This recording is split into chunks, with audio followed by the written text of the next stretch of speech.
So, welcome everyone to week one, our go-to meeting for MPD.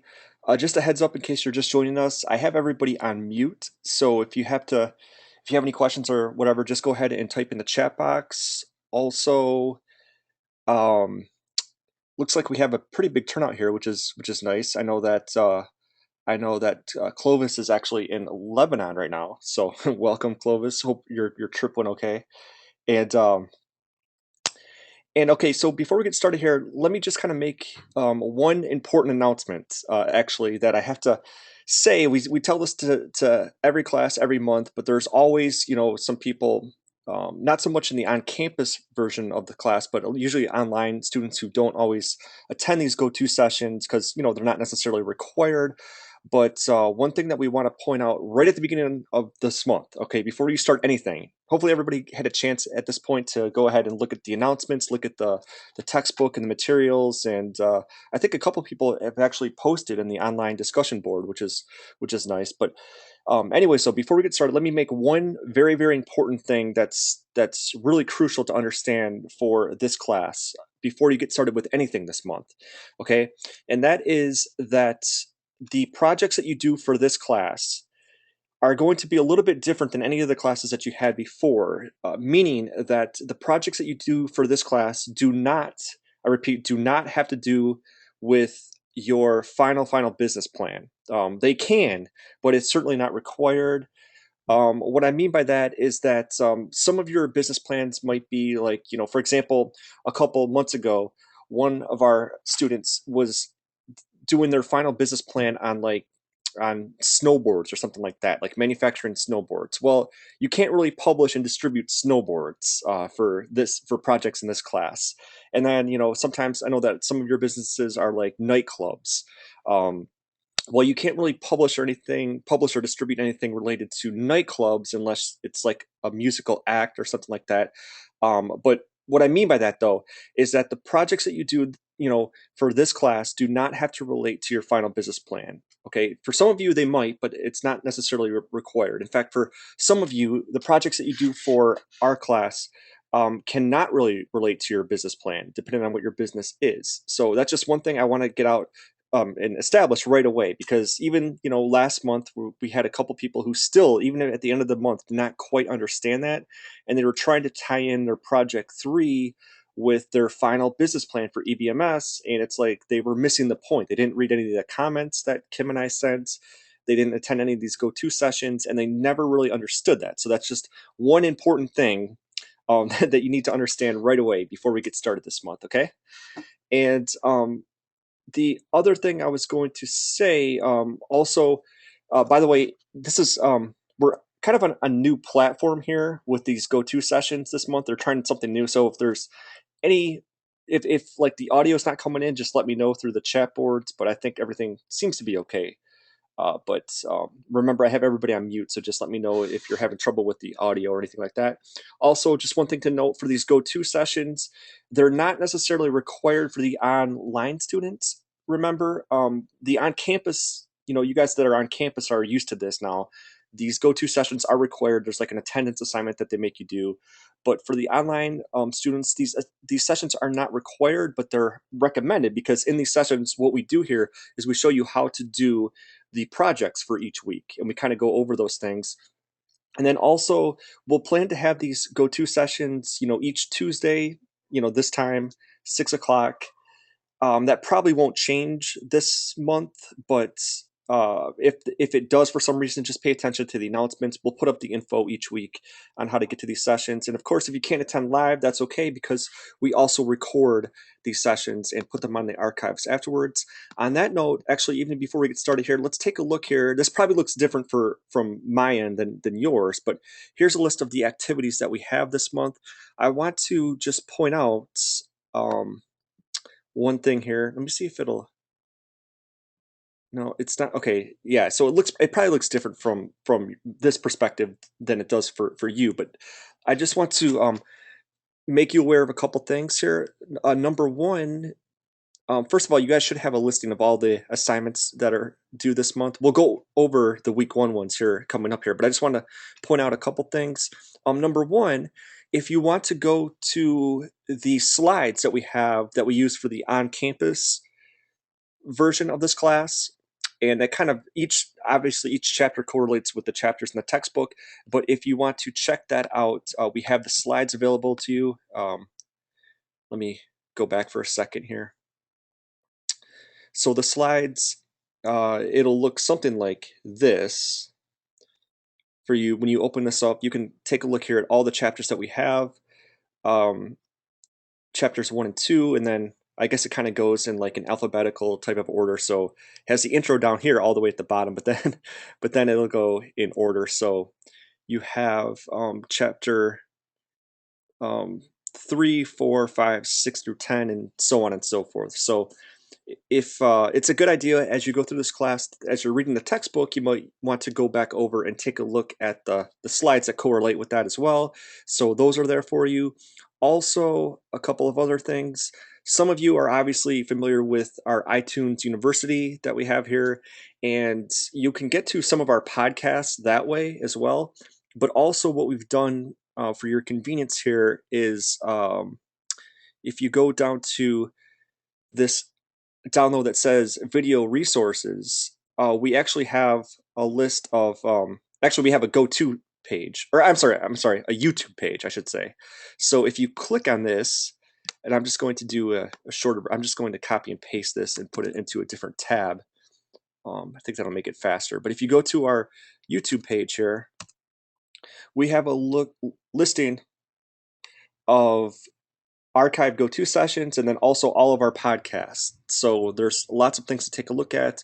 And all of these podcasts, by the way, all these short videos kind of correlate with the assignments that you have to do for this month. And there's also some extra stuff in there as well. So what'll happen is that after we do each of these go-to sessions, these will be up on our YouTube page as well. And so you can always go back and check out some of the archives in the past. If you ever miss one, or even if you want to get ahead, you can always go back and look at a previous month. They're pretty much all the same. Not much has changed since we've done these go-to sessions in the last couple of months, and since we put them up on the YouTube page. There might be some slight variations here and there, because some months that we have like holidays, there's like extensions and stuff like that might be mentioned in some of these go-to sessions, but pretty much content wise they're all the same. So we have that there for you if you want to check that out. Let me just look here at the chat board. Okay, question. That's another good question, Guillermo. Right off the bat, he's asking about the textbook, and Clovis actually answered the question for him, but that's a good question. The textbook is actually an ebook, and you can find that if we go back here.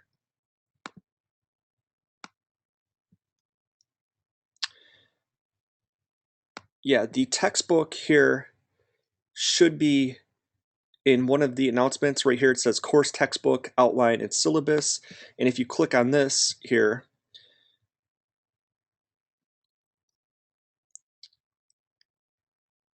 there is a download of the syllabus, the course outline, the at a glance, and then of course the textbook. It's actually called the second edition at this point. You can just download that, and that's where you would find the textbook. And there's 27 chapters in the textbook. The next question that'll come up probably is what's the reading schedule for that? Well, the way it works is generally what we tell students is the first week, there's 27 chapters in the book. Usually the first week in class we cover the first 10 chapters, but these chapters are really short, so it's not, 10 chapters sounds like a lot, but it's really not that much. So the first 10 chapters are usually covered in week 1. Chapter 2 is usually 11 through 17. Chapter 3 is about, I would say, 18 through 23 maybe. And then the last week is just 24 through 27. And a question came up, and actually in the mastery class already this month. Can you read ahead? And of course you can read ahead if you want to. But that's kind of a general sort of outline of our reading schedule. And so, yeah, so it begins on chapter 3 after the intro. Yeah, so the first 2 chapters are basically just kind of an introduction into the course content a little bit. Oh, so Clovis, you're saying that the first two chapters are missing from the textbook? That could be actually, you know what? Let me double check to see if that's the case. I could just tell you what happens in the on-class version. In fact, those of you that are on campus students already know this because we did this the first day. Chapters 1 and 2. Well, actually, are you sure, Clovis? Because it looks like introduction is there, number one, number two. But basically, though, Clovis, if it's not showing up from your end, chapters 1 and 2 are basically just kind of an introduction into the class, which I'll kind of go over in a second here. Yeah, so there's chapters 1 and 2, but I mean, you could see these chapters are pretty short, and the first two chapters are just kind of a basic introduction into the course, kind of an outline, and that's kind of a good segue actually into what we'll talk about here tonight. By the way, these go-to sessions usually won't last too long. We try to make them not longer than 45 minutes or an hour, and sometimes that can go a little bit shorter, a little bit later. But anyways, though, let's kind of talk a little bit about what this class is about because that was actually a good question, kind of a good segue into an introduction into this class. So basically, for this class, like I said, what you're going to be doing. In fact, it's one thing to mention this right before we get started here is that for the projects in this class, you need to choose some type of creative endeavor. So those of you on the music side of things, your projects for this month will probably relate to some type of music project, some type of CD, some type of digital collection of songs or MP3s or something like that. Those of you on the film side, the projects that you do will be tied to some type of a movie. When I say movie, kind of like a screenplay, for example. Those of you on the video game side will be obviously your projects will relate to some type of game idea that you have in mind. And those of you on the book side, you're going to be doing, a book proposal. The stuff that you do for this month will be tied to some type of book project. And when we say books, we're also talking about magazines. Um, those of you that might have an interest in television, you're going to be on the film side of things. Now, another important thing to establish, though, right off the bat here, before we get started, is that this is just a 4-week class. So we know that you might not have, we're not expecting you, for example, if you're on the book side, we're not expecting you to have a whole book written in 4 weeks, right? That's a little bit unrealistic. If you're on a film side, we don't expect you to have a full screenplay already developed. Some of you might have this stuff for real that you can use for this class, but it's not going to be required. Those of you on the music side, we're not going to expect you to have a band and a whole collection of songs at this point. Same thing with video games. We're not going to expect you to have a game design document in mind already. Okay. The point of this class, though, is to show you how you would go about publishing this stuff once you do have that complete. So what I'm saying is that a lot of the stuff that you do for this class can be a little bit hypothetical. That's okay. You just have to know enough about your project, though, to be able to fit it in with these projects, if that makes sense. So what I mean by that is, like, we'll talk more about this next week, but for project 2, which you guys will be working on next week, those of you on the film side, you're going to have to come up with the film treatment. Okay. It doesn't mean that you have to have a full 100-page screenplay, but you would have to know enough about your movie idea to be able to put together a 3 to 5 page treatment or synopsis about what happens in your movie. Same thing kind of goes with a book proposal. You don't have to have a full book written, but you do have to know enough about the book that you have in mind to be able to give kind of a synopsis, a book proposal as to what that book is about. Okay. Same thing goes with video games. If you just need to be able to come up with a game treatment. And same thing goes with the music side. You just have to be able to put together a press kit. Okay. So we'll talk more about that. That's project 2.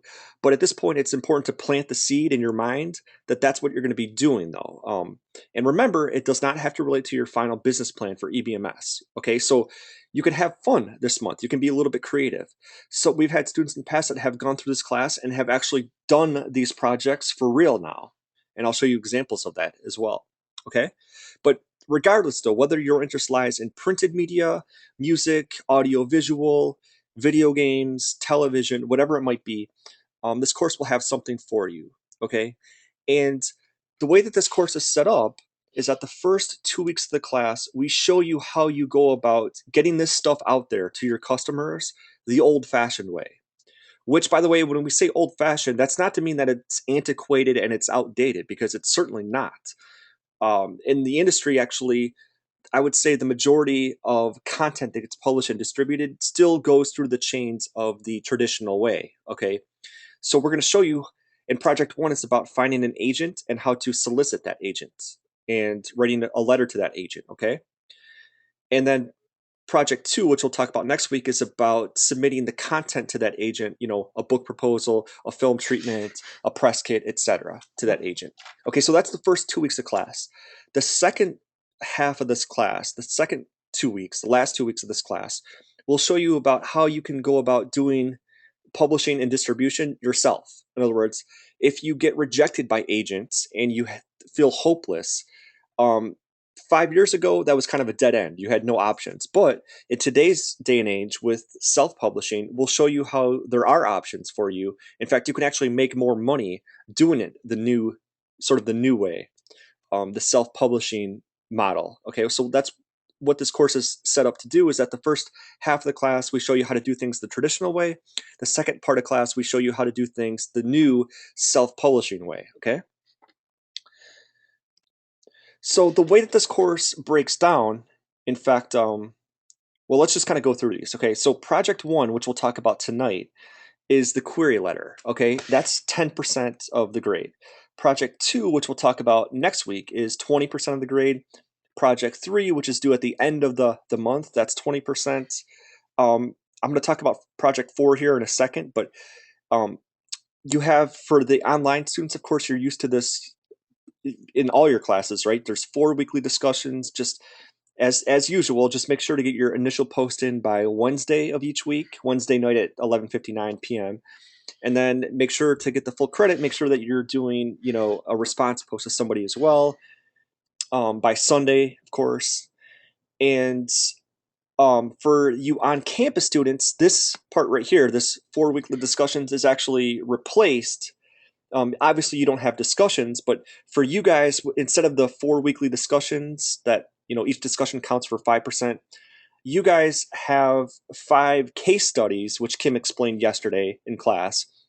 5 case studies, quote unquote quizzes. That's basically what they are. And one current event presentation that you'll probably sign up for dates, tomorrow in class. But yeah, so Clovis, yeah, so for you, online students are just going to be doing the 4 weekly discussions instead of those 3 case studies and the current event presentations. But everything else is pretty much the same. One thing that I should change here, and I'll do that right now. You actually now we have one blog post. That's 5%, right? And we have the one mastery journal assignment, right? So you guys are now used to that, and that's 5%. So we used to actually have 2 blogs, but now the mastery journal assignment has replaced one of those. But I mean, basically, you guys are used to this. The blog posting, you just have to write 300 words about something that's happening in the entertainment industry. It does not necessarily have to relate to this class, although it could. It certainly could, but it doesn't have to. But as long as it relates to entertainment business in some way. Um, Last month there was one student that got slightly confused because she did her blog posting on the NFL draft, right? And how there was the first openly gay player drafted. Well, okay, that might be a good topic to blog about, but it really didn't relate. She didn't really tie it into entertainment business at all. So that's just a. And then we've also had in the past we've had students that wrote, like, one student wrote his blog post as kind of like a love letter to his girlfriend. Sorry, you don't get credit for that. Okay, the blog posting has to relate in some way to entertainment business, right? It doesn't have to relate to publishing and distribution, but it has to relate to something that's going on in the entertainment world, right? And then the mastery journal assignment that you're used to, of course, remember that's just where you take a look at the mastery class that you had the very first month that you were here, and then you look at like the goals in the outline that you set for yourself, and then you just talk about that, right? And whether you met the goals and what you learned from the class and so on and so forth. Those, by the way, both of these are due in at the end of week 3. Okay, that might be slightly different than some of your previous classes where I think those might be due at like the end of the month. But here they're actually due at the end of the 3rd week of class. Okay. And then the GPS, which is standard, every class, it's 10%. Just make sure that you're turning in all the assignments in on time, that you're not late with anything. So that's kind of a free, 10%. That's all you have to do is just make sure to turn everything in on time and that you're not late and not late to class and things like that. And that's a free 10%. And then let me go back though to this point though, project 4, the Google Docs. Now, I assume that everybody here has probably worked with Google Docs before, and some of you have probably already gone on to our page. And let me go back to our page for a second here. And let's take a look here at the Google Docs. So basically though, what you are going to end up doing with these, in fact, let me go to this one here.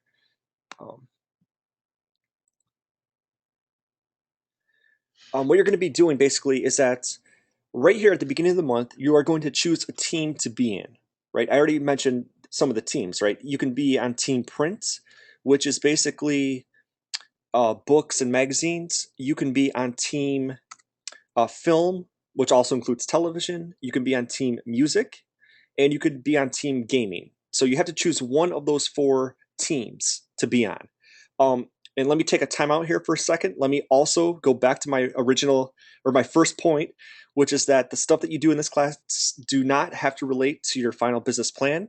So with that being said, we've had plenty of students, and there's nothing wrong with this, okay? We've had plenty of the students that came into our class, and let's just say that their final EBMS plan for their business was related somehow to like music, okay? But they said, you know what? I've always had an idea though for a movie that I've wanted to write or direct or something like that. So for this class, I want to be part of film and TV. Can I do that? And the answer is yes, absolutely.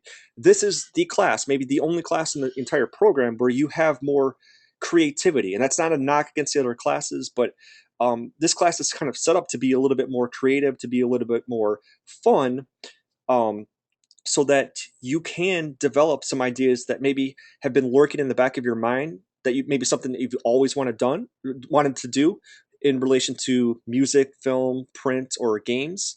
And it's okay if it doesn't relate to your final business plan. You can do that for this class, for the projects for this class, okay? So with that being said, once you choose your team that you're going to be on for this month, what will happen is that you'll go to the Google Doc page for your team, and it's set up to be kind of an open discussion board. So you can write about anything that's happening in your field, okay? It doesn't have to relate to the assignments in this class, but it certainly can. So what I mean by that is, for example, let's just say that you're part of film and TV, and like one of the things you could talk about maybe is maybe a new movie that's coming out, that's they're using some type of new special effects or something like that. And let's just say that you find an article about that and you want to put that on your team's page, your team's Google Doc page. You certainly can if you want to. The other thing is that though, let's just take project 1, which is about finding agents. Let's just say that you go online and you do some research and you find a site out there that's a great source for finding agents, and or maybe a great source for drafting a query letter, and you want to put that on your team's Google Doc page. That you certainly can. Okay. Um, the thing that you want to kind of avoid, I'll show you actually. You know what? While we're here, let me go ahead here and let's show you an example of. Let's just take last month's, for example. Let's just take okay, let's take last month's music team. Okay, this is what their document ended up looking like. So they have their names. One thing you want to do is every time that you make a posting on here, make sure to put your name and the date. Okay. But basically what you do is you go out there and you find articles. It can be links to blogs. It could be video blogs that you find. It could be links to articles. It could be a link to an ebook or something. Basically, you go out there and you do research and you find interesting things that you want to put on your team's web page, okay? Your team's Google Doc page. And the only thing that you want to avoid though is try to avoid just simply copying and pasting a bunch of links. you want to offer at least a little bit of an explanation for the stuff that you're finding, right? So like, let's just take like this one right at the top of the screen, right? So this is from Willard, and he's talking about songwritersource.com, and he's talking about how it's a great source for our first assignment and for drafting a letter, right? So he's giving a brief explanation about what the site is, and then down here he's providing the link to it, right? That's what you want to be doing for this assignment, this Google Doc assignment.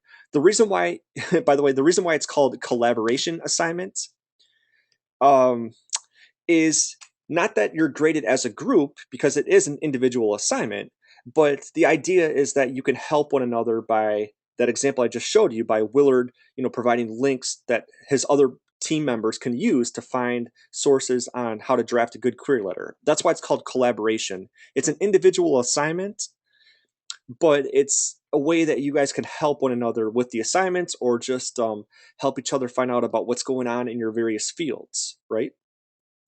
So that's kind of the point of that assignment. And the question comes up too about, well, how many do you need to do in order to get a good grade? There is no set number for that, but I will just say in general, like Kim will probably explain this tomorrow in class for you on-campus students, but basically, like, our class version of this class has 12 classes, and actually it's considered now 14 classes. There's 12 times that we meet in class, but they technically consider these Google Docs, or I'm sorry, these GoToMeetings throughout the month as 2 additional classes. So there's technically 14 classes. So what Kim says is, try to make 1 posting per class. It's not really graded until the end of the month. So, but that being said, though, if we have 14 classes, try to have about 14 postings by the end of the month in order to get a good grade, if that makes sense. So just make sure to keep up with that. Now, you on-campus students, I will just give you a heads up about the midpoint of our class. So maybe like next Friday, I think maybe next Friday, or maybe the following Monday, one or the other. You'll have sort of a informal sort of presentation where you guys will just come up to the front and just kind of go through the Google Doc pages that you have, and just kind of give a brief explanation about some of the interesting sites that you found. It's informal, it's not graded or anything like that, but Kim will just ask you to do that, right? Marcia, so about 14 each, actually. Yeah. So let me show you another example here. Let's take a look here at last month's on campus version.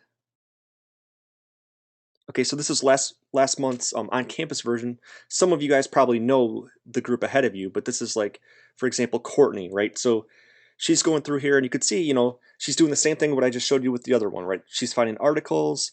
She's putting her name after each one.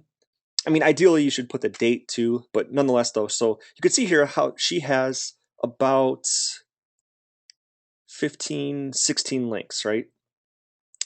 Then JP went through, he does the same thing. By the way, you guys don't have to, how you can see here how they organize them. In other words, Courtney has all her postings together, and then JP has all his postings together. You don't have to do that if you don't want to, right? But I guess for simplicity, it just made it easier when they were presenting, right?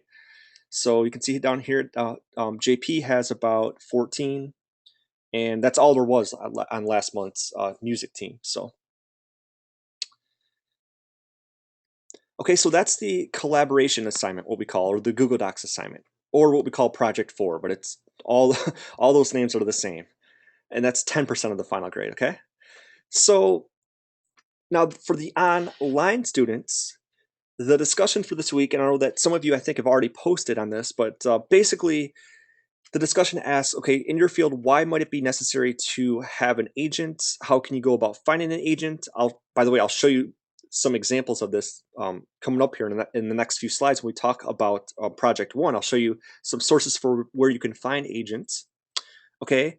And then with many industries, it is becoming more and more difficult to secure an agent. How is this challenging, do you find, or why is it challenging? And then what are the specifications of the contract that you would hope to sign with an agent?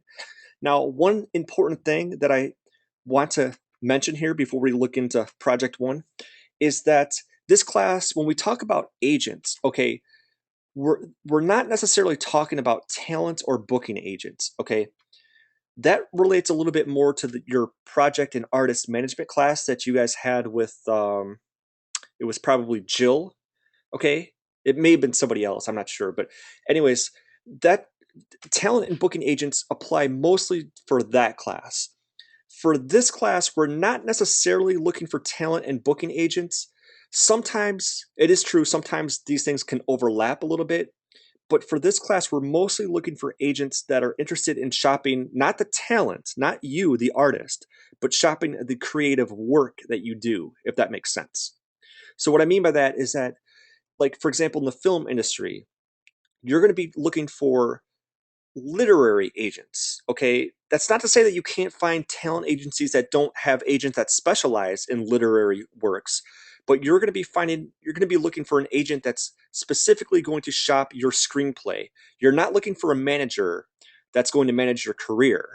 You're specifically looking for agents that are going to be shopping the creative work, shopping your screenplay, shopping your novel or nonfiction book, shopping your music project, your CD, etc.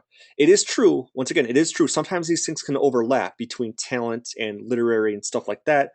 But for project one, which we'll show you examples of, okay, you need to specify who the agent is, and their title should have something to do with like a songwriting agent, right? Not a talent agent, but a songwriting agent, songwriter's agent, or um, if you're writing to the creative artist agency, um, you should find somebody that specializes specifically in literary. Okay, so I'll show you that. Okay, but anyways, though, I'm kind of getting off topic a little bit here.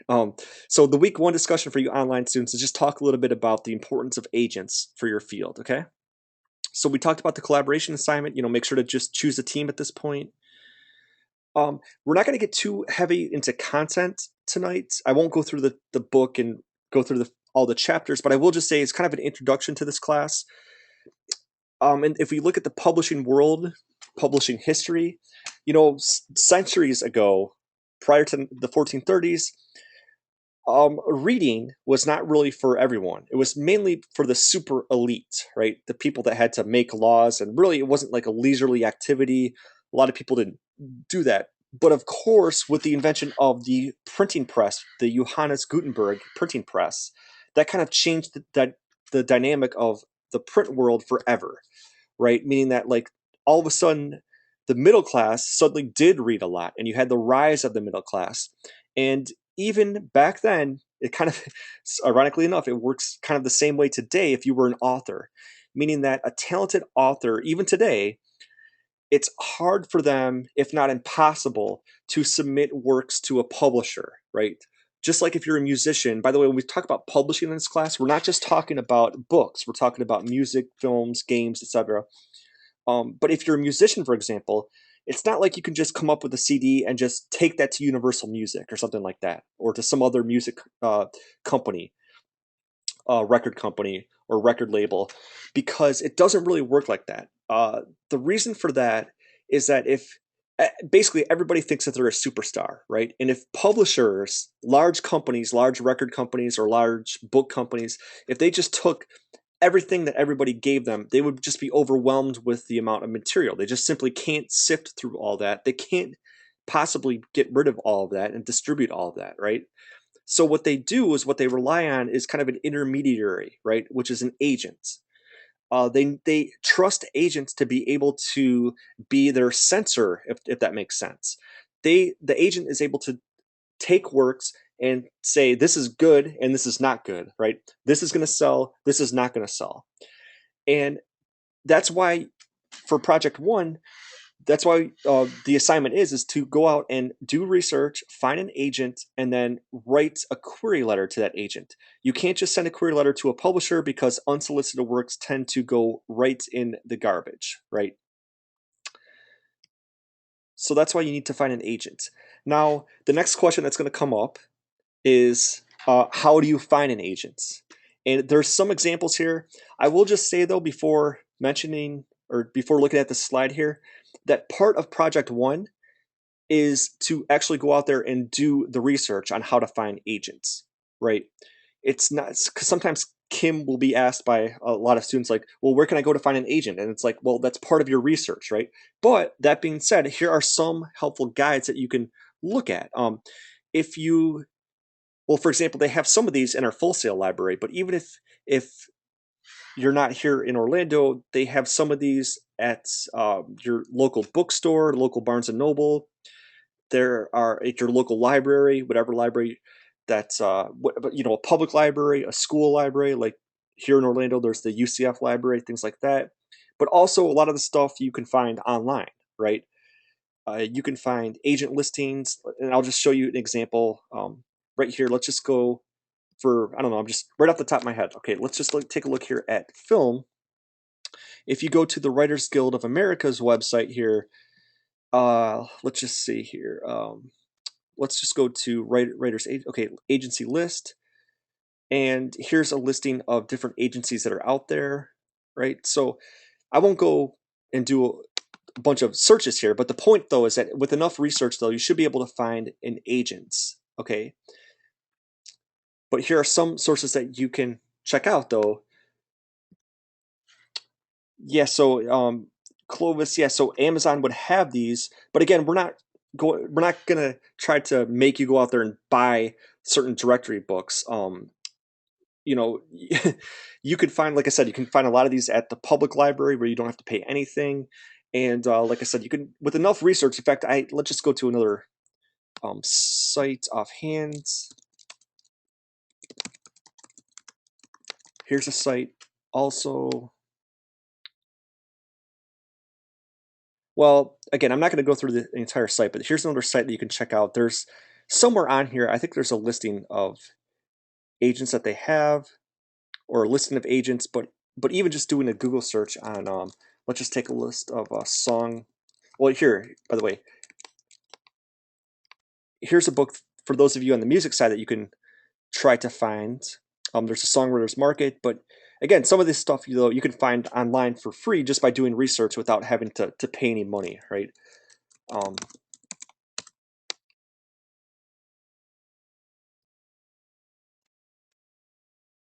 And so on and so forth. But I'm not going to go through and do a bunch of searches here. But the point though is that with enough research, you should be able to find an agent. So that's the first part of this though, is to find an agent. Okay. The next part is to actually go out and compose the query letter. And that's what we'll talk about for the remainder here. I'm going to show you some examples of how to do project one here, and I'll show you some examples of a good query letter and a not so good query letter. So let me go back though real quickly to our page.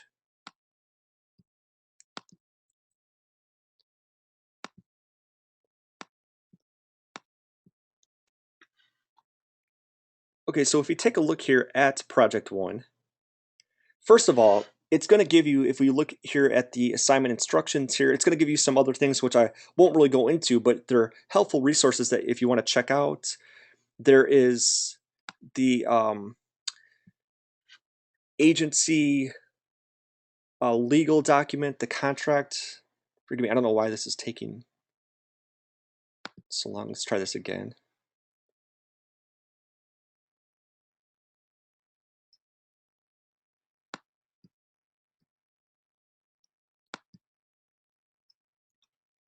Okay, so it'll give you some of these resources here, the agency agreement, query tips, things to check out before you contact an agent. Here is listing. Actually, let me pull this one up though, because there's something I want to mention about this. Okay, so if you go to any of those books that I showed you, if you find any of these listings here and any of these books here, but there's some other ones as well. If you find some of these books and you open it up, this is what you'll see here. It'll list the agency, and it should list a contact person usually. Well, it should. If it doesn't, then you can always contact them and figure out and ask them, okay, who do I see? Like down here, right? It says contact. I don't know if you guys can see my cursor here, but contact Wendy Sherman here. But these listings here will tell you exactly what they're looking for. So when you're doing your research, you want to find out, okay, first of all, how would you contact them? Secondly, check out the genres that they represent here. So if you look at what I'm circling here, it says here for this agency, the Robert E. Shepard Agency, it says that they represent nonfiction books, scholarly books, and apparently that's it. So if this doesn't fit your genre, then obviously you would not want to choose this agency, right? You would want to move on to the next one. And so just it's important obviously to make sure that you're writing to the right agent, because let's just say that you're an author, and let's just say that your genre of book happens to be romance. Well, you wouldn't want to contact an agent that specializes in science fiction, right? So that's part one of this assignment, is to find the right agent. Number two is to write the query letter. But that being said, though, let me just point this out. For the purposes of our assignment here, just make sure that you are following the templates that we give you. So I'm going to show you what that looks like here in a second. But that being said, one thing that is frustrating if you do this in real life is that sometimes agents will have, um, you can look up 12 different agents and they're going to have 12 different policies for what they prefer. So some agents only like email queries. Some agents won't accept email queries, and they'll only accept queries through the mail. Some agents will want a one-page synopsis with your letter. Other agents will want a 20-page synopsis or a 20-page proposal. And it is something that will drive you crazy in real life. So for the purposes of our class, though, you don't have to worry about that. We'll give you the templates that you need to follow. But I'm just saying, though, that if you do this in real life, you just want to make sure that you check out what they're looking for and to make sure to follow their instructions exactly. I know it's frustrating, but that's one thing that you want to consider if you do this in real life, is to make sure that you're doing exactly what they say in their listing here. Okay. So if we take a look here at the instructions themselves, though, you can see here, um, one thing I want to bring your attention to that a lot of people, for some reason, a lot of people seem to forget, um, is first of all, you can see here in the instructions, Kim already put down here exactly what I told you. You're not looking for a talent or booking agency here. You're looking for a literary agent, a songwriting agent, a film sales agent, etc. Someone who specializes in shopping the book, the music, the film, etc. The creative content, basically. So like sometimes this is kind of funny because sometimes we see this every now and then. Students will write to the William Morris Agency and they'll write down like, "Dear Mr. Morris, sorry that doesn't count." Okay. Um, but one thing I want to point out, though, that a lot of people seem to neglect is this point right here at the end of number three, or number two, I should say. You want to make sure to provide a proper citation for the source that you, basically the source for where you found the agent. So a lot of students always forget to do that. So just what that means is at the end of your letter, okay, just at the very bottom or even on the next page, it doesn't matter, but just put the source. Just, it doesn't have to be an APA form, but maybe the URL, or if you did find it from one of those books that I showed you, then just cite the source for where you found the agents. Okay. For some reason, a lot of students seem to not, they seem to miss that part. So, but let me go ahead here and let me show you some examples. By the way, we have, by the way, this, well, I'll show you this one next. I'm going to save this one for next. Let me show you an example, though, of a different letter, though. This is one of our friends, actually. In fact, some of you guys took the negotiation class with either Christy or Elizabeth, I believe. Well, anyways, the person that taught the class before both of them was Suzanne, who's one of our friends here. And she gave us permission to show an example of her query letter here. And the reason why we want to show it is because this is an example of a bad query letter. Well, maybe not bad, but just one that's kind of mediocre. Okay, and I'll show you some things that you want to avoid right off the bat. So the first thing, if we take a look here at this letter, she has her name, contact information at the top, which is good. she has the listing of the address here at the top.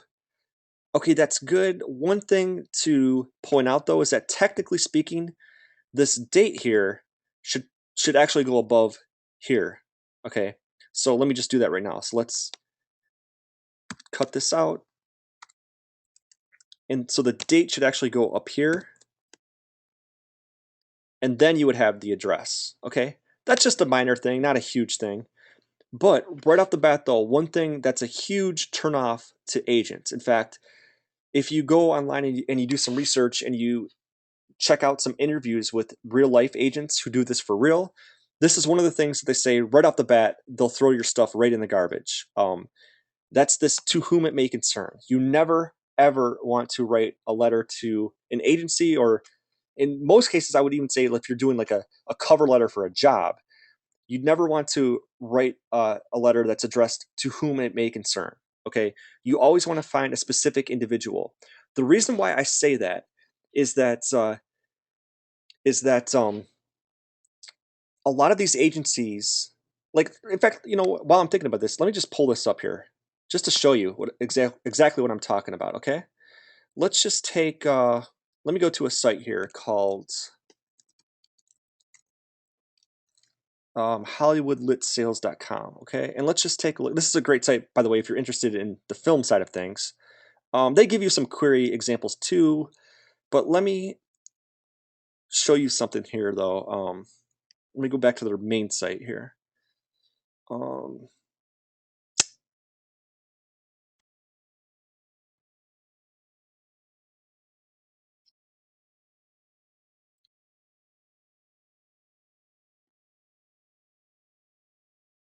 In fact, I apologize. I'm not seeing it here.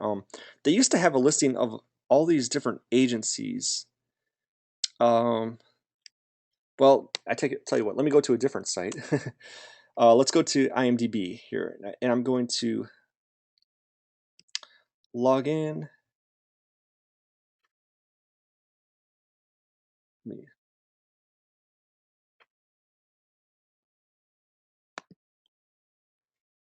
Okay, let me just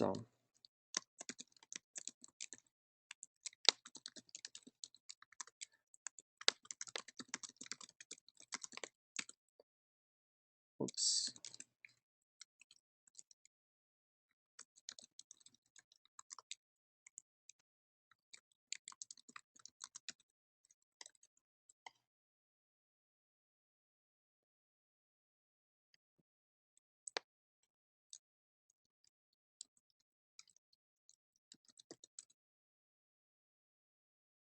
Okay, so let's just take a look here at a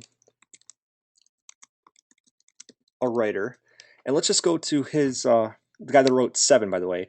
Now, this will actually illustrate two things that I'm talking about. Okay, let's just go here to his agent, which is a talent. You'll notice that it says talent agent, but that's a little bit deceiving. Okay, number one, let's just go here. Let's just take a look here. His agent's name is Todd Feldman. Okay, so if we go here, you will notice, first of all, that even though creative artist agency is technically a talent agent, you'll notice here that there's specifically certain parts or certain people that he represents here, this agent here, that says literary. That's what I'm talking about. So in other words, if you were querying the creative artist agency and you were taking a look at their various agents, you would want to make sure that at least the agent could specialize in the literary field. So let's just take, I just showed you Andrew Kevin Walker, right? The guy that wrote Seven. He's got a talent agent. He's also got managers, but you can see here that the agent that he uses too is also specializes on the literary side. So that's number one. But even though more important though, let me go back here and let's just take a look here at the creative artists agencies. Look how many 272 agents that they have here. Okay. And they obviously specialize in different parts. Like here's another one that says motion picture, literary, right? But I mean, the point though is that look how many agents that this place has. You can't simply just write a letter like Suzanne did to an agency that says "to whom it may concern," because the secretary, whoever gets it first, is going to take a look at it and say, "Well, who am I supposed to give this to?" Right? Look how many agents a place like this has. And this is just one example, right?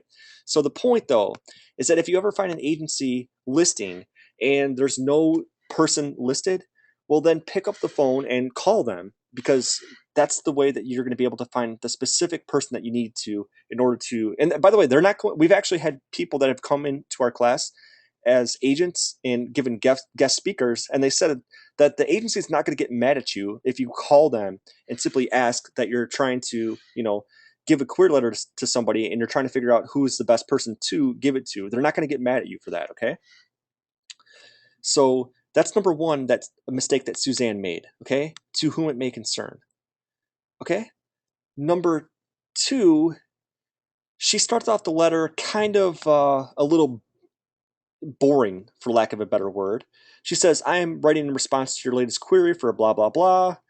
And enclosed, please find a copy of my recent book, blah, blah, blah. That's not really a good way to start a letter. It might be a good way to start a cover letter for a job. I'm writing in response to your ad that I saw, blah, blah, blah. Okay, that might be okay for a cover letter for a job, but for a query letter, it doesn't really have a very strong opening. Kind of think as the opening part of your letter here should kind of be like the elevator pitch that you guys had in your finance class, right? That you guys learned about in the finance class. You want to basically be able to convince the agent right off the bat in the very first paragraph, sometimes the very first sentence, that what you have is a unique story and that it's very interesting and it's going to grab or hook their attention right away. It's something in the publishing world that we call the sizzle line, the sizzle opener, right? Okay, then the next part she says, okay, upon realizing that I, like many, am full of important questions to ask, I decided to begin a series of books and blah, blah, blah. Okay, that's not a bad paragraph. The next paragraph, though, this kind of sounds a little bit corny, for lack of a better word. She says, readers will laugh hysterically and then sit in quiet contemplation as they ponder such crucial inquiries. And that's kind of just a very amateurish line, if that makes sense. The agent's going to look at that and say, listen, I'll be the judge whether readers are going to laugh hysterically. Just say that it's a funny book or something like that. You don't have to overdo it by saying readers will laugh hysterically and then sit in quiet contemplation as they ponder such crucial inquiries. Okay, that's just kind of a amateurish way of kind of describing it, right? The next part, though, is pretty good. She talks about it's a funny gift book, and she says that each of the books just needs an ISBN number and EA13 number. By the way, we'll learn about those in a couple weeks. Well, next week, actually. But don't worry about ISBNs right now. And then she closes the letter pretty good. She says, I'm a college professor, yoga teacher, music producer, attorney, living in Orlando, blah, blah, blah. She has a link to her website. And okay, so she closes the letter nicely, okay? But there's are a couple of mistakes that she made that she should have avoided, right? So we mentioned the date was in the wrong place. To whom it may concern is a big no-no, right? You want to avoid that. And then you want to have a better opening, right? And then just some minor things here with the language could be a little bit different. So this is an example of a letter that's well written, but maybe not a great example of a query letter. A different example that's a little bit better is this one, but there's still some major problems with it. And in fact, well, one of the problems, I guess, we fixed it, and this is actually not the original version. But though, let me kind of explain. So let's talk about what's good about this letter, though, before we get into the stuff that's bad. Okay, so number one, you could see, unlike Suzanne's letter, he has the date in the right place, right? It should go above the agent's name and address. Okay. Number two, he has a specific person in mind. In other words, it's addressed to a specific individual. It's not addressed to whom it may concern. That's another thing, okay? Number three, he starts off with a good sizzle opener. He says, what if, as an initiation, you were buried alive for an hour with an air tank and a radio? You then learned that the people who put you there had just been killed in a car wreck. Okay, that's pretty interesting. I mean, even without reading further, without even knowing who this is, that kind of gets my attention if I was an agent right away. That sounds like a pretty interesting, good setup for a story, right? Then he says to give you a background on myself, I'm an award-winning journalist, television anchorman, blah blah blah. So that's a pretty good paragraph there. And then he says, additionally, I'm an avid writer and reader, and track the progress of many best-selling authors. And then I appreciate the time to read the sample chapters and blah blah blah. Thank you for your time. Sincerely, Jim Brown. Okay. A couple of things though about this letter. No, okay, before I talk about the negatives though, let's also bring up another thing. If you compare that letter with Suzanne's, notice that Suzanne's letter is a little bit lengthier. It's not terribly lengthy. It's just one page, but this one is even shorter. That is not a bad thing. Short is good for a query letter. It's not to say that Suzanne's length here is bad, but my point though is that don't think that just because you have a short query letter that it's somehow not as good, because in fact sometimes shorter is better, because remember that the agent is going to be looking at your letter but then probably a dozen or so or sometimes more right after yours, right? So they don't have a lot of time, so it's okay to be brief is what I'm saying. In fact, the cover letter, or I'm sorry, the query letter should never be longer than a page. Okay. Now, some of the things that are bad. Okay, so first of all, let me point out that the original version of this letter did not have this. Um, so in other words, it just had his name and it just had the physical address. It did not have a phone number. It did not have an email address. So you can imagine if you're an agent and you receive this, how frustrated you would be. It's like, what if you like this letter and you want to know more, you have to write this guy a letter, a physical letter. You can't just email them or pick up the phone and call them. So that was a huge mistake. Number one, that was wrong. That was wrong with this original letter. Number two is technically the original version of this letter was like this. In other words, I don't know if you guys saw what I just did, but this originally had a comma like this. Technically speaking, for a business letter like this, you need to put a colon, right? So just make sure that you have a colon after the name. Also, one important thing is that let's just say that this was not Miss or Mark Ryan, but let's just say that this was Melissa Ryan. Okay. One thing that you want to avoid is this. Don't put Mrs. Ryan and don't put Miss Ryan. Even if you know that the person is single, and even if you know the person is married, you always put it MS period, Ms. Okay, so dear Ms. Ryan. Okay. And um, the rest of the letter though looks pretty good. If I was to nitpick this a tad, I would take a look at this and I would say right here where he says that he's an award-winning journalist. My question would be like, what does that mean? Like, what awards and like who do you write for? He says he's a television anchorman. Okay, for what station though? What part of the country? He's written a weekly column for 3 years. Okay, again, what publication? Um, And then he says, down here, I'm an avid writer and reader, and I've tracked the progress and development of many best-selling authors. Okay, who? There's many best-selling authors out there, so who is he talking about? And then just lastly, technically speaking, when you have a title like this, which is called The Hill, that's the name of his book, is called The Hill, you need to put that in italics, okay? Like that. So it's italics. It's not, by the way, it's not underlined like this, and it's not bold like that. Okay, it's italics. And for those of you on the music side, your album title would be in italics. Individual songs, if you mention those, would be in quotation marks. Okay. Video games, your title would be in italics. And who am I leaving out here? Television show, film titles would be italics as well. Okay. So that's a better example of a query letter. And let me just show you one more here before we wrap up here. Let me show you one more. This comes from a student from last month here. Let me close this. Okay, this is a student from last month. Well, shoot, dang it.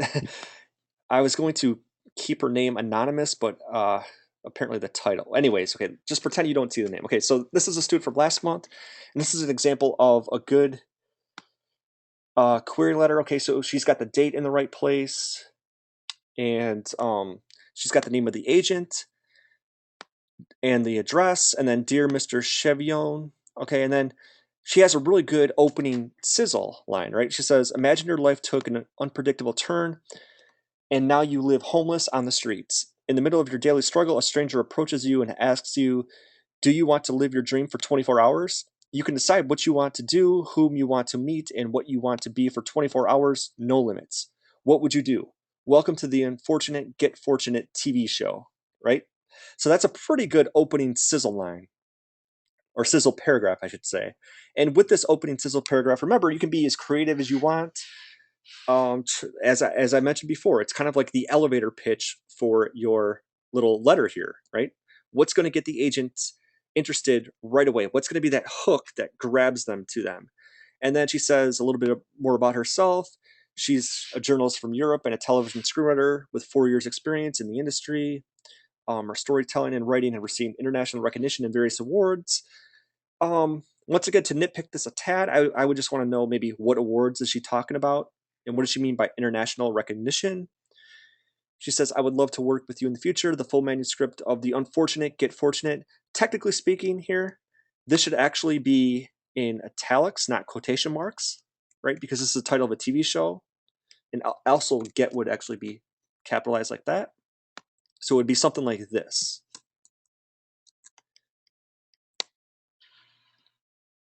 Okay, and then I look forward to your response. Sincerely, blah, blah, blah. And then also, one thing, again, that a lot of students forget is that you have to find, or you have to list, just for grading purposes, just so Kim and I know, where is the source that you got the information from. So in her case, she's talking about, she found it from the publisher's marketplace, and there's the URL, Now she actually has this in APA format, but remember, you don't really need that. Just a simple copy and paste of the URL is fine. Just, you would probably just want to have the title there, publisher's marketplace, but it doesn't have to be an APA format or anything like that. And then, and actually, this is a good site as well. Let me just pull this up here, agentquery.com.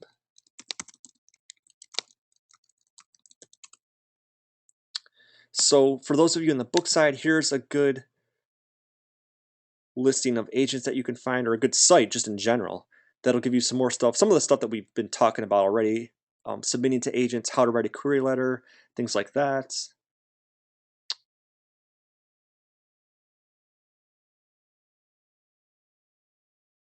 And down here, if you even want to do a search for, let's just say that you're doing a nonfiction genre in finance, right?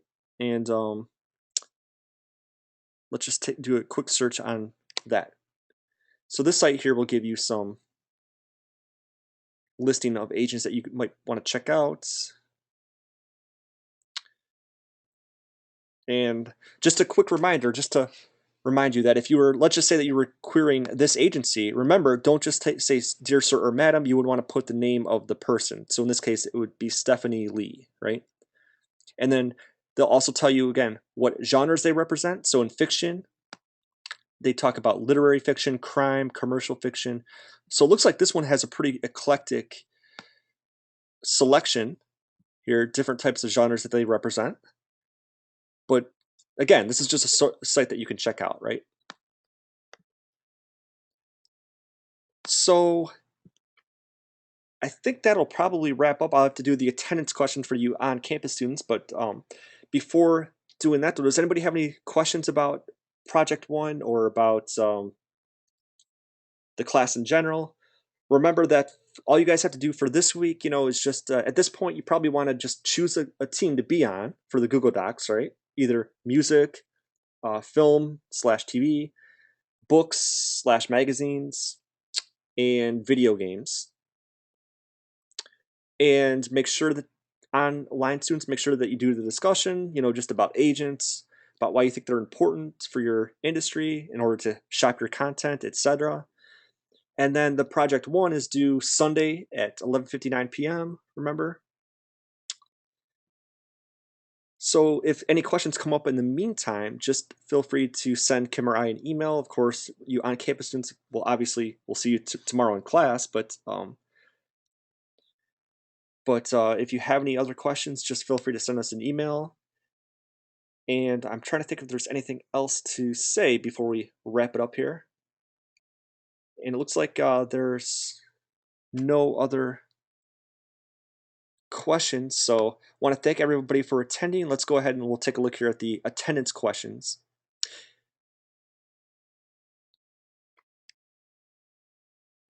Yeah, and Clovis, thank you for attending. And like I said, if you guys came in late, don't worry. This will be up on the archive later on. Sometimes these archives, for some reason, take a long time to put on YouTube. So if it isn't up there tonight, it'll definitely be on there tomorrow. But of course, like always, you can always go back and check out any of the previous months, week one, and it's basically the same material. So yeah, so Clovis, the attendance. This is actually a good question. In fact, Clovis is usually an on-campus student, but he can't this particular month, so he's new to the online. These attendance quizzes that we have are only for the on-campus students. So Clovis, you don't have to worry about this. These are only for the on-campus students. Basically, what happened is about 6 or 7 months ago, maybe more at this point, I don't know. But there used to be 14 classes for the on-campus students, and even before that, there was actually 18. That was several years ago. But anyways, there used to be 14 classes. But what they did is they got rid of two of the in-class versions of those and replaced them with these go-to sessions. So now there's only 12 in-class meetings that we have with on-campus students, and the other two classes come from these go-to meetings. So this is just a requirement for the on-campus students. They just have to attend these and then answer the questions to make sure that they were there, basically. So for you on-campus students, this is for you. Okay, so these are real easy. In fact, we've already covered all of these basically. Number one, what piece of content have you chosen for the project? So in other words, if you're on team film, you're probably doing a film idea or a television idea. If you are on team books, you're probably doing a fiction or nonfiction book or a magazine. That counts as well. Those of you on games are probably doing some type of video game, maybe a game that you're going to try to design for the Xbox One and PS4, or maybe it's just a PC game that you're going to be trying to get out there. And what are we missing here? Team music. If you're on team music, then your project is probably going to be, a CD or a collection of MP3s, like a digital album or something like that. Okay, yeah, Clovis. So we'll probably see you again next week, same time, same place here. And so you can see here, by the way, I actually filled in some of the answers, some hypothetical answers that you could put. So like number one, you can ignore this if you're not on team movies, but if you're on team movies, then you can write this, right? My project is a screenplay, which I've been developing in the last couple of weeks, blah, blah, blah, right? But we'll just kind of cancel some of these answers as we go along here. Number two, what Google Doc team have you joined? So in other words, easy. You have four choices, right? Books, music, film, or games, right? Number three, why is it inappropriate to choose a talent or booking agency for this project? What type of agent will you need?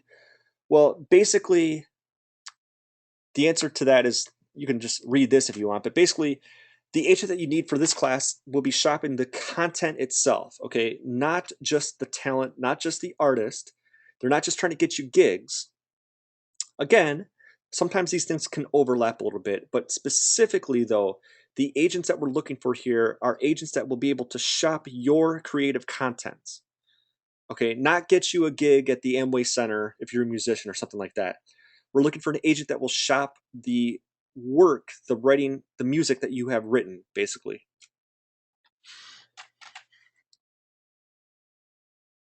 And that's what we're looking for this class.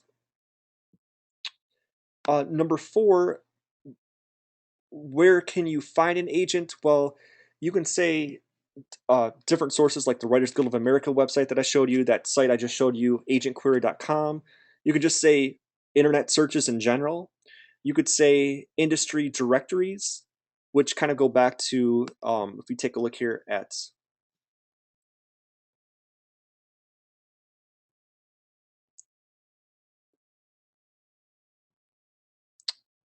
these once again. These are industry guidebooks,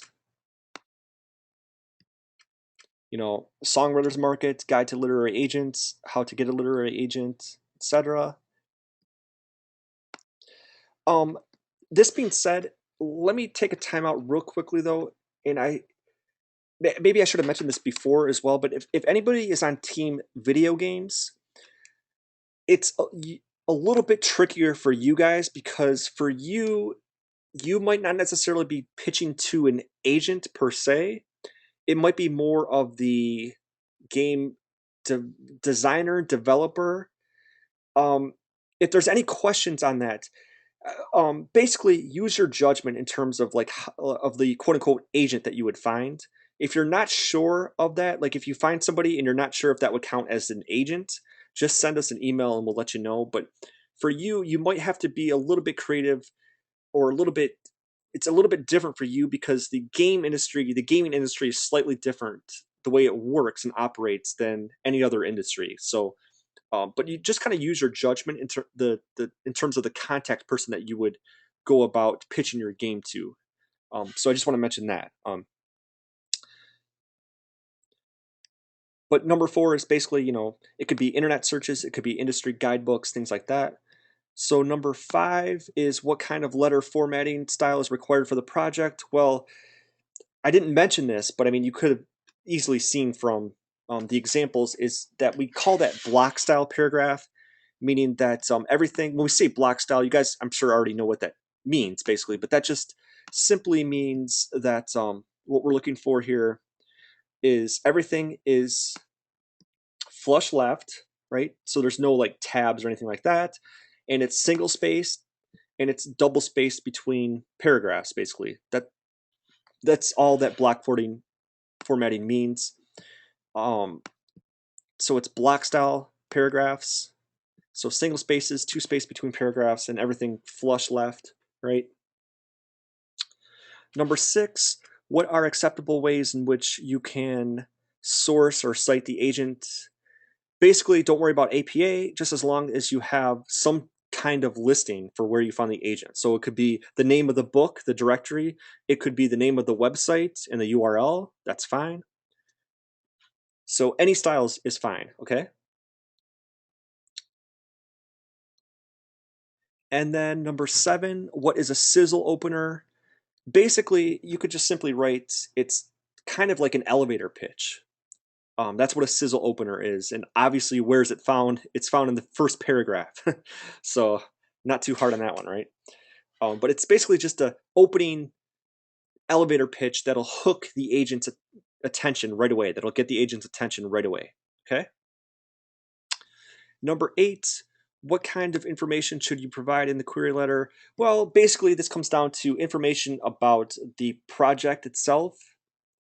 The book, the game, the film, the music, etc. So information about the project itself, a little bit of information about yourself, like why you're credible, and then obviously just the information about how they can get a hold of you, right? So, have your email address, your phone number, etc.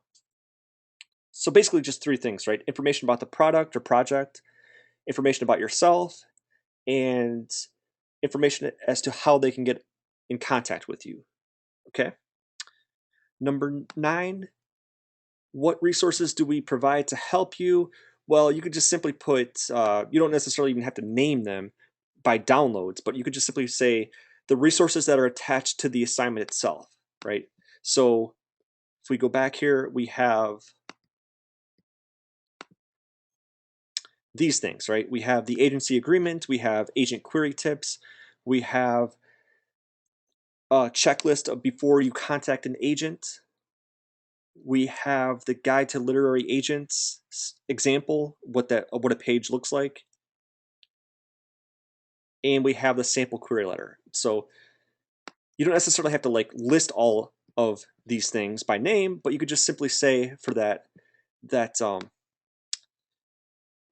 the resources that are attached to the assignment itself when you open up the assignment. Okay. And then number 10, how long should a query letter be? Just simply state no longer than 1 page. So it doesn't have to be 2 pages or anything like that. Just no longer than a page. Or 1 page or less.